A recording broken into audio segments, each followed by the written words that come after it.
Hello students, today we are going to discuss about the closed packed structure. In solid state, constituent particles are close packed and the interparticle spaces between them are too short. और इन particles का जो arrangement है वो three dimensional structure में होता है. So three dimensional structure में इनकी पैकिंग को अंडरस्टैंड करने के लिए होल प्रोसेस को हम थ्री स्टेप में डिवाइड करेंगे. Packing in one dimension, two dimension और थ्री डायमेंशन.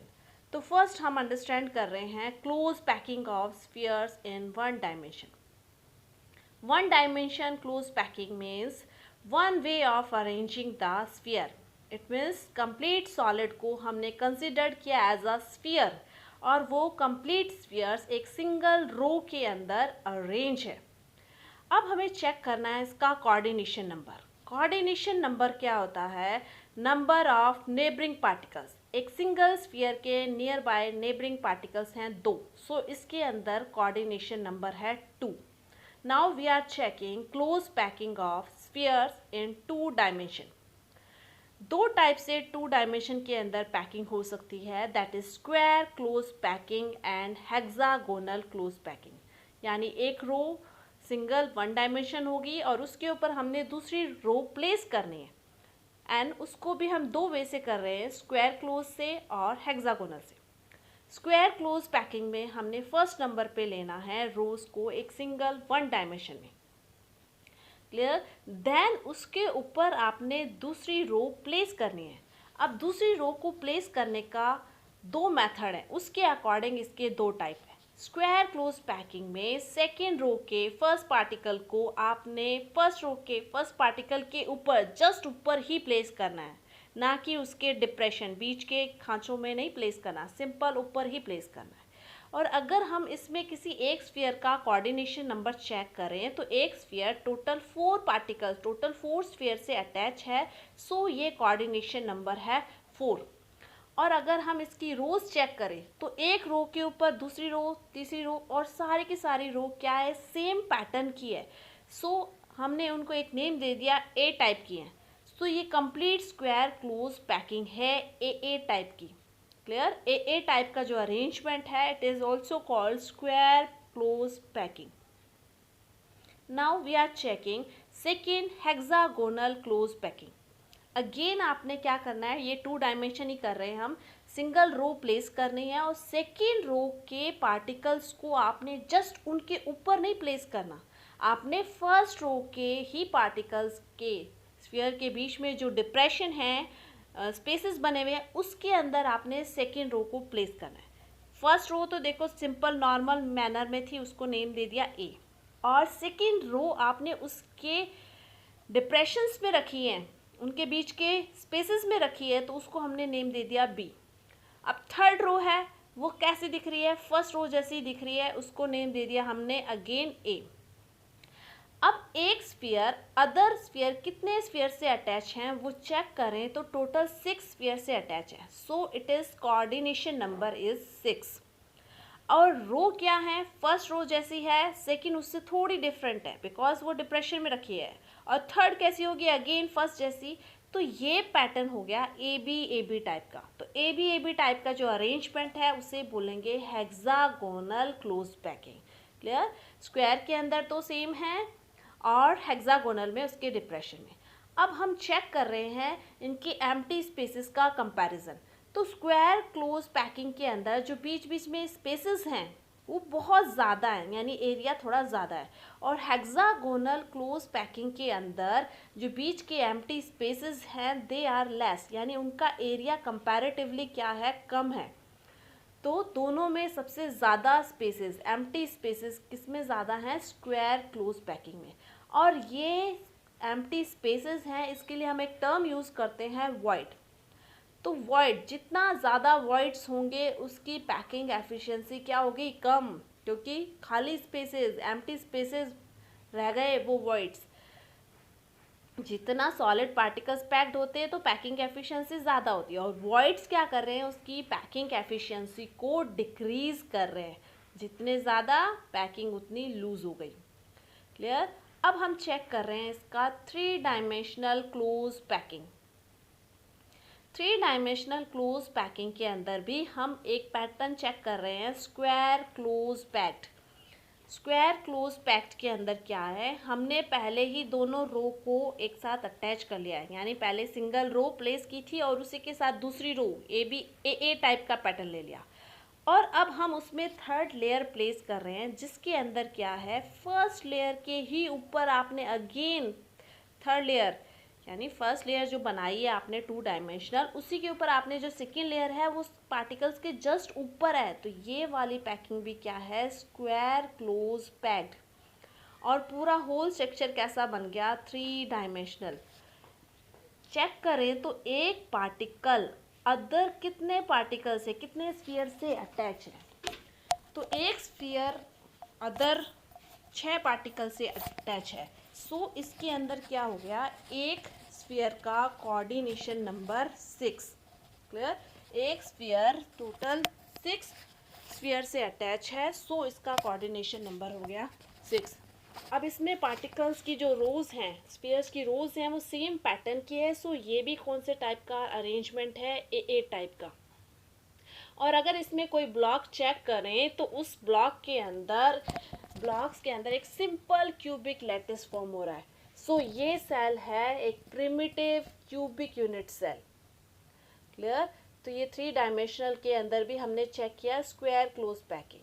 अब हेक्सागोनल में क्या था, आपने एक टू डायमेंशनल स्ट्रक्चर बनाई थी, एक लेयर बनाई थी, जिसमें एक रो के ऊपर दूसरी जो रो प्लेस की थी वो उसके स्पेसेस में प्लेस की थी।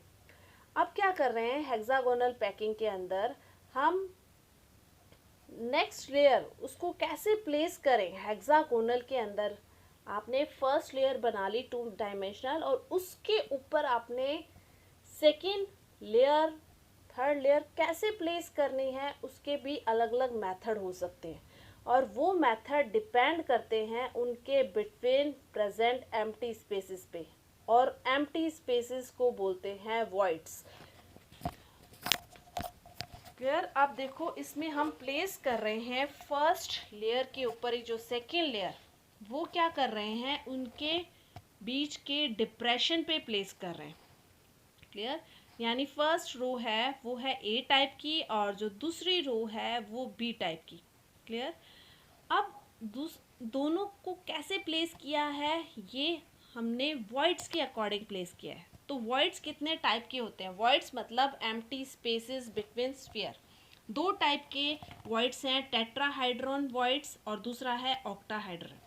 देखो टेट्राहाइड्रल क्या होता है, वॉइड्स मतलब एम्प्टी स्पेसेस। अगर एम्प्टी स्पेसेस अदर 4 स्फीयर से अटैच है तो उस वॉइड को बोलते हैं टेट्राहाइड्रल वॉइड्स। क्लियर, बीच का जो स्पेस है वो अगर अदर 4 स्फीयर से अटैच है तो वो है टेट्राहाइड्रल वॉइड्स। और अगर वही स्पेस अदर 4 की जगह 6 स्फीयर से अटैच है तो उसे बोलते हैं ऑक्टाहाइड्रल वॉइड। क्लियर, तो बीच का जो स्ट्रक्चर बन जाएगा वो ऑक्टाहाइड्रल होगा। एम्प्टी स्पेस अदर 6 स्फीयर से अटैच है तो वो वॉइड हो गया ऑक्टाहाइड्रल वॉइड। तो दो टाइप के हो गए, टेट्राहाइड्रल वॉइड और ऑक्टाहाइड्रल वॉइड। टेट्रा क्या है, अदर 4 से अटैच है, और ऑक्टाहाइड्रल अदर 6 टाइप से 6 स्फीयर से अटैच है, तो ये वॉइड हो गया ऑक्टाहाइड्रल वॉइड। अब कैलकुलेट करना है कि किसी भी स्फीयर में टेट्राहाइड्रल वॉइड्स कितने हैं, ऑक्टाहाइड्रल वॉइड्स कितने हैं। तो आपको पता होना चाहिए कि उस पूरे सिस्टम के अंदर कितने स्फीयर्स हैं। अगर मान लिया suppose there are n sphere in the crystal structure, तो ऑक्टाहाइड्रल वॉइड्स आपको काउंट करने की जरूरत नहीं है, it will be the n, जितने स्फीयर उतने ऑक्टाहाइड्रल वॉइड्स। और टेट्राहाइड्रल वॉइड्स क्या होंगे, स्फीयर के जस्ट डबल होंगे, it will be the 2n। तो अब वॉइड्स का हो गया, तो अब वॉइड के अकॉर्डिंग हमें थर्ड लेयर को प्लेस करना है सेकेंड लेयर पे। तो कैसे प्लेस करना है, इसके दो तरीके हैं। फर्स्ट पे है on the basis of tetrahedral voids, और नेक्स्ट है कवरिंग ऑक्टाहाइड्रल वॉइड्स। तो फर्स्ट हम डिस्कस करेंगे on the basis of tetrahedral voids. अब आपने क्या करना है, देखो टेट्राहाइड्रल वॉइड्स तो आपको पता ही है 4 स्फीयर से अटैच है, क्लियर। अब आपने क्या किया कि आपने हेक्सागोनल में फर्स्ट पहले आपने 2 डायमेंशनल लेयर बना दी, सेकेंड लेयर उसके वॉइड पे रख दी, और थर्ड लेयर क्या करनी है, आपने इस वे में अरेंज की है कि थर्ड लेयर कैसी लग रही है, just similar to first layer, यानी बी वाली लेयर तो उसके फर्स्ट वाली लेयर के डिप्रेशन में आ गई, और थर्ड लेयर क्या है, वापस इस वे में है जैसा लग रहा है कि आपको फर्स्ट लेयर थी, फर्स्ट रो थी आपकी, वैसा ही लग रहा है। तो ये ए टाइप का ए बी जो पैटर्न है, इसको ही हम बोलते हैं hexagonal close packed structure. It is also called HCP. Clear. HCP में क्या है, पहली रो जैसी है उसी के ऊपर थोड़ी दूसरी डिफरेंट रो, और थर्ड रो कैसी होगी, फर्स्ट की तरह। तो अगर हम चेक करें इसमें एक स्फीयर कितने अदर एटम से अटैच है, तो बीच वाली रो का हमने एक स्फीयर ले लिया, बीच वाली रो का एक स्फीयर अदर 6 से अटैच होगा, और ऊपर चेक करें तो 3 स्फीयर उस पर और थे, और नीचे चेक करें तो 3, तो टोटल 12 स्फीयर उससे अटैच होंगे। अब हम चेक कर रहे हैं on the basis of octahedral voids, third layer octahedral voids के अकॉर्डिंग कैसे प्लेस करनी है। फर्स्ट रो आपने नॉर्मल ले ली, सेकेंड रो आपने उसके डिप्रेशन में रख दी, लेकिन थर्ड लेयर आपने कुछ इस वे में अरेंज की है कि वो ना तो फर्स्ट की तरह, फर्स्ट लेयर की तरह भी नहीं दिख रही, सेकेंड लेयर की तरफ भी नहीं दिख रही, थोड़ी सी डिफरेंट है, टिल्टेड है। तो ये अरेंजमेंट हो गया ABC, क्लियर, यानी तीनों ही लेयर्स एक दूसरे से डिफरेंट है। सो ये पैटर्न है ABC pattern, and this is call FCP and BCC, clear. इस पैटर्न को हम बोलते हैं BCC टाइप का भी और FCP टाइप का भी। उससे पहले AB टाइप के वाले को तो हमने वर्ड यूज़ किया था हेक्सागोनल क्लोज पैकिंग, और ABC वाले के लिए वर्ड यूज़ करेंगे क्यूबिक क्लोज पैक यानी CCP, और face centred cubic FCC, clear. तो इस टाइप से 3 पैकिंग हो गई, और इसमें भी अगर हम चेक करें कि एक स्फीयर कितने कांटेक्ट में है, तो एक स्फीयर बीच वाली रो में अदर 6 से है, और ऊपर और नीचे वो कितने स्फीयर से अटैच है, 3, तो total 12 spheres. Okay okay students, thank you so much.